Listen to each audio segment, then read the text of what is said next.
سنة وانتم طيبين. بسرعة كده النهاردة رابع يوم العيد، كل سنة وانتم طيبين ويا رب دايما متهنيين. عايزة اقول لكم النهاردة اتفقنا على اكلة هنعملها كل البيت متفق عليها. يلا نخش بسرعة نعمل الغدا، وقولوا لي انتوا كمان عملتوا غدا ايه النهاردة. يلا بينا على المطبخ، يلا بينا على المطبخ.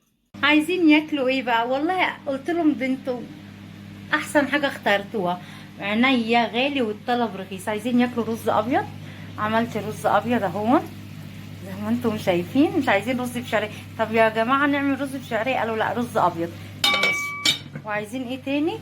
ما كدبتش خبر، قلت لهم بس كده ده انا اطلع كيس لحمه بقى من بتاعه العيد الجميله دي واعمل لكم اللي انتوا عايزين. عايزين ياكلوا بسله بجزر باللحمه. بصوا عايزه اقول لكم بقى حبه بسله، بصوا عامله ازاي في الحله. الله الله الله الله.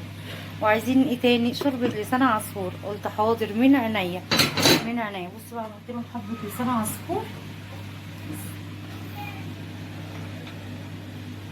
وكان الله بالسر عليم. يلا نغرف بقى، يلا نغرف. الرز بس يخش في السوا عشان لسه ما استواش واغرف. تعالوا بقى اتغدوا معايا، والله العظيم حبة بسلة يستاهلوا ان انتوا تاكلوها. واللحمة بقى حمرا ومسكرة سبحان الله وطعمها جميل، ولسان عصفور بقى وحبة رز ابيض والسلطة وكان الله بالسر عليم. تعالوا يلا اتغدوا معانا.